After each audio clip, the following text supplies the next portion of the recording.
Saudara, tim SAR gabungan melanjutkan pencarian korban longsor Bandung Barat meski cuaca hujan dengan intensitas sedang dan pandangan terbatas. Pencarian korban longsor Rabu pagi ini dilanjutkan dengan memperhatikan faktor keselamatan karena cuaca yang tidak bisa diprediksi, saudara. Tim SAR gabungan akan fokus mencari korban di sejumlah sektor yang telah ditentukan, termasuk lokasi yang menjadi pemukiman padat dan berpotensi banyak korban. Selain itu, belasan alat berat serta anjing pelacak juga diterjunkan untuk mencari korban yang tertimbun material longsor. Memasuki hari kelima pasca longsor di Kecamatan Cisarua, Kabupaten Bandung Barat, sejumlah keluarga korban masih menunggu hasil identifikasi di posko DVI Polda Jawa Barat. Mereka berharap dapat memastikan kondisi keluarga yang hingga kini belum ditemukan. Setiap hari proses identifikasi di posko DVI masih terus berlangsung seiring penemuan kantong jenazah tambahan dari titik longsor. Keluarga korban hanya dapat menunggu hasil pengecekan antemortem dan postmortem untuk memastikan identitas anggota keluarganya. Kita pantau perkembangan proses pencarian korban longsor di Kabupaten Bandung Barat, Jawa Barat. Sudah bersiap jurnalis Kompas TV Mita Handayani dan juru kamera Reza Pratama di Bandung Barat. Selamat siang Mita, bagaimana proses identifikasi korban?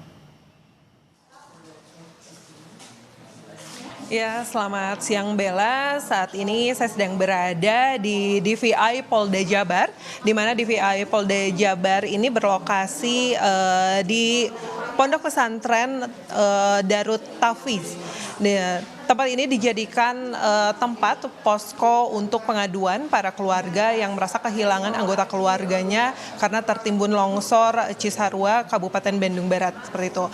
Bella dan juga saudara, hingga hari kelima ini, di hari ini belum ada kantung jenazah yang dikirimkan dari titik pencarian ke DVI Polda Jabar untuk dilakukan identifikasi, mengingat kondisi cuaca pada hari ini dari tadi pagi sampai dengan saat ini hujan terus terjadi, sehingga untuk proses pencarian yang tadi dimulai pukul 8 sempat dihentikan pukul 10.30 sampai dengan saat ini. Jadi sampai saat ini belum ada kantung jenazah kembali yang harus diidentifikasi oleh DVI Polda Jabar. Dari hari pertama sampai dengan hari keempat kemarin ada 50 kantung jenazah yang sudah dikirimkan ke DVI Polda Jawa Barat, dan dari jumlah tersebut 34 diantaranya sudah teridentifikasi dan semuanya sudah diserahkan kepada pihak keluarga. Dan untuk mengetahui bagaimana proses identifikasi dari korban longsor di Cisarua, Kabupaten Bandung Barat, di samping saya ini sudah ada Bapak Iwan Syah. Pak Iwan Syah ini Kabidokes Polda Jawa Barat. Halo, selamat siang Pak. Selamat siang Mbak Mita. Pak, ini kan ketika melakukan identifikasi dari korban longsor seperti itu, sebenarnya identifikasi itu seperti apa Pak? Memerlukan apa saja yang harus ada informasinya? Ya, terima kasih. Jadi identifikasi itu butuh informasi data awal ya. Jadi data antemortem namanya. Data sebelum yang dilaporkan hilang itu dinyatakan hilang. Jadi data awal sebelum kematian. Kemudian kita juga butuh data namanya postmortem. Tentu data postmortem itu diambil ketika ada temuan kantung jenazah. Nah, prosesnya bagaimana supaya bisa teridentifikasi? Prosesnya, jadi dari aduan masyarakat itu kita kumpulkan data selengkap mungkin, ya, dari mulai ciri-ciri khusus, kemudian properti yang dipakai, ya, kemudian mungkin juga ada kayak tato, jadi bekas operasi, tai lalat, ya. Jadi ini butuh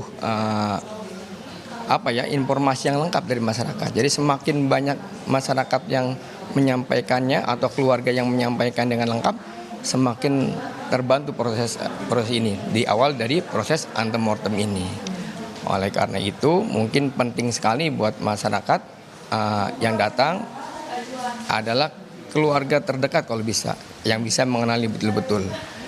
Kalau masih ada, tentu misalkan ayahnya dari korban atau ibunya atau anaknya dari korban kalau ada, atau kakak atau adiknya dari korban. Kalau kalau ada. Setelah itu kemudian kita masuk ke apa sih postmortem itu. Di sana kantung jenazah yang datang, kita ambil data di sana, ambil data. Jadi mulai ciri-ciri khusus, perkiraan tinggi badan, berat badan, kemudian data gigi, gitu kan, data gigi. Kemudian juga dibantu juga tim dari Inavis, identifikasi itu ya. Jadi itu data-data yang kita ambil postmortem. Setelah ada data postmortemnya, ya, kemudian nanti kita namanya rekonsiliasi itu di mana tim dari postmortem mempresentasikan temuannya. Nih, temuan dari kantong jenazah, ciri-cirinya, perkiraan tinggi badan, berat badan, ciri-ciri khususnya, catatan giginya. Kemudian tim dari antemortem mengamati dengan ciri-ciri yang disebutkan tadi, gitu kan? Ciri-ciri yang disebutkan tadi mengamati dari sekian banyak laporan orang hilang, mana yang mendekati ciri-ciri tersebut, gitu kan? Ciri-ciri tersebut. Kemudian kita diskusikan. Itu juga ditambah dengan sidik jari ya, tim dari Inavis. Jadi di aturan DVI itu kita ada data namanya data primer. Jadi ketentuan dari DVI internasional itu kalau satu saja data primer itu kita miliki ya identik, maka teridentifikasi.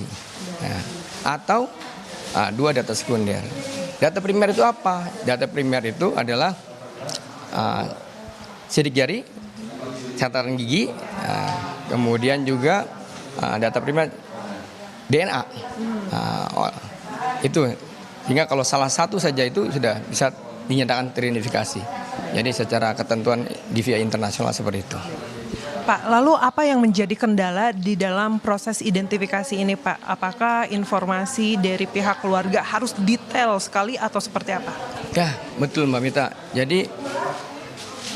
Jadi kendalanya adalah pada awal terjadi musibah, keluarga yang melaporkan itu panik sehingga kadang-kadang 3 orang melaporkan satu anggota keluarga yang hilang, jadi kan duplikasi gitu kan ya.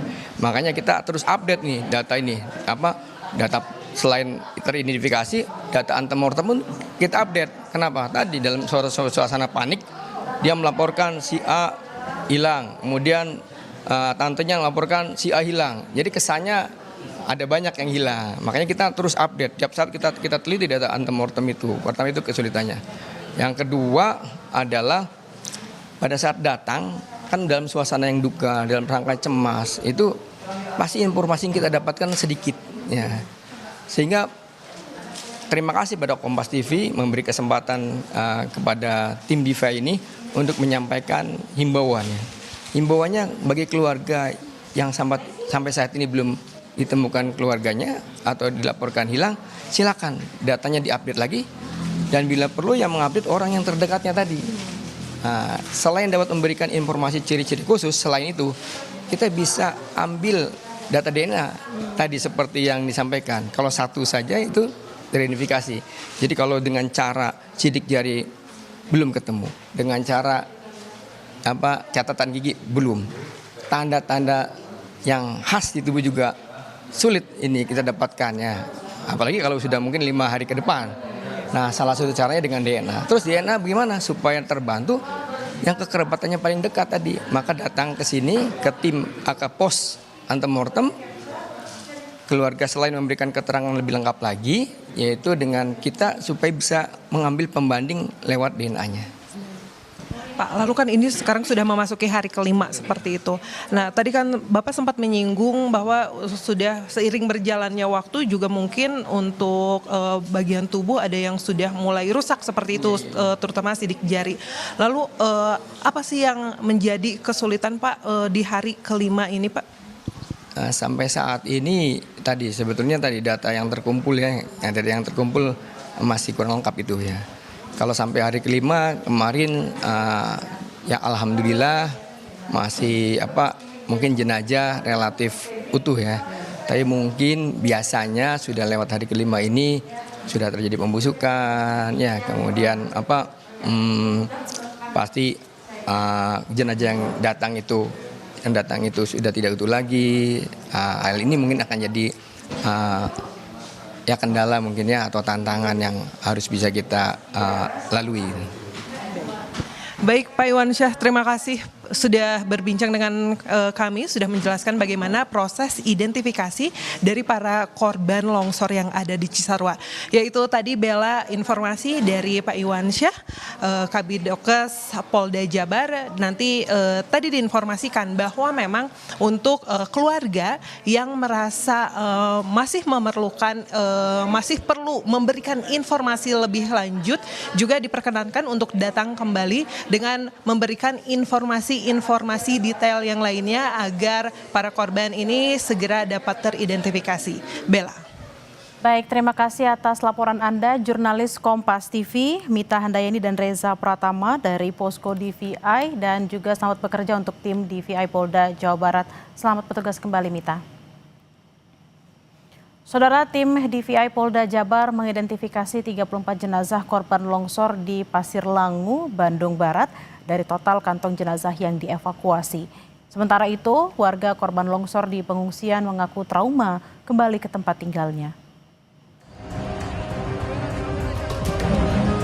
Pencarian korban longsor di Pasir Langu, Cisarua, Bandung Barat, Jawa Barat terus dilakukan tim SAR gabungan.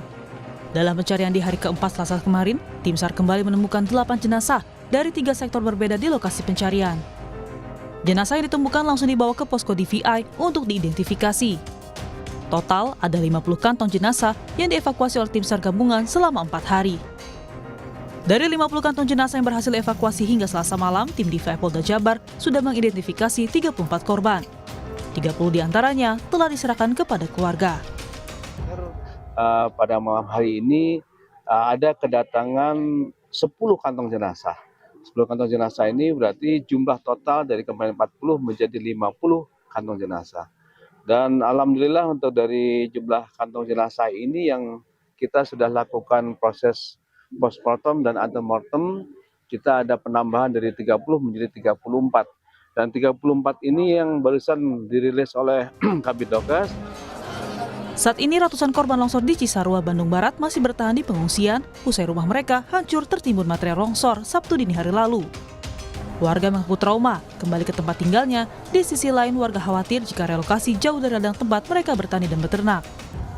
Untuk relokasi sih, kalau bisa mah nggak direlokasi. Tapi takut juga kalau tinggal di situ gitu. Relokasinya mungkin di tempat yang aman, tapi juga bisa ada mata pencaharian. Iya, ya. Kalau gitu mungkin itu harapannya. Kalau Sementara itu, Pemprov Jabar akan memberikan bantuan 10 juta rupiah bagi warga terdampak longsor Cisarua, agar warga bisa mencari kontrakan untuk menghindari tumpukan di pengungsian. Bantuan 10 juta rupiah disebut cukup untuk 2 bulan ke depan. Daripada ngumpul, berebut toilet, mengalami stres, lebih baik mereka cari kontrakan atau tinggal di rumah keluarganya dan bekalnya kita cukupi untuk 2 bulan. Maka hitungannya 10 juta. Untuk biaya mereka 2 bulan, walaupun kalau ukuran di sini 10 juta itu bisa untuk 4 bulan. Karena kan rata-rata tukang nyangkul di daerah ini kan paling 30. Peneliti geologi sekaligus dosen teknik geologi ITB Ahmad Sadisu menyebut, longsor yang menerjang Pasir Langu terjadi akibat adanya penyumbatan aliran air dan curah hujan yang tinggi, hingga menyebabkan jebolnya penyumbatan di lereng gunung.